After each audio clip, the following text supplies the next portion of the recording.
Hello everyone. So this is our rain detection alarm system. So this is our rain detection sensor plate. This is the module. This is spark board and this is the active buzzer. So this is the battery box.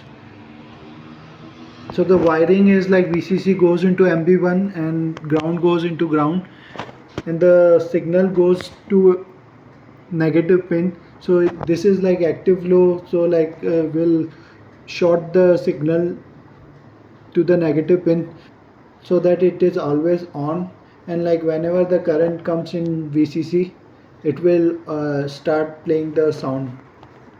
So this is our sensor module which goes to this analog comparator, and from it like three wires are going VCC into V, ground to ground, and the digital output is going into A2, and from the A1 pin we have connected another wire to the positive pin.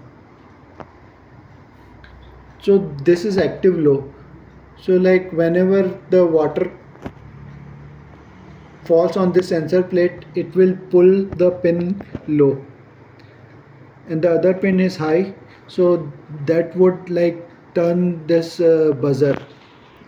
So currently by default it is active high and both pins are active high, so like the buzzer is off. So like when the one pin goes active low, the buzzer will turn on. So let's just see the demo.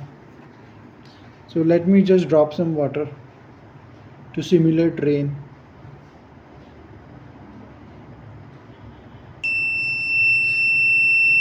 As soon as it detects rain, like the alarm will automatically be turned on, and once it detects like dry, the alarm will automatically turn off.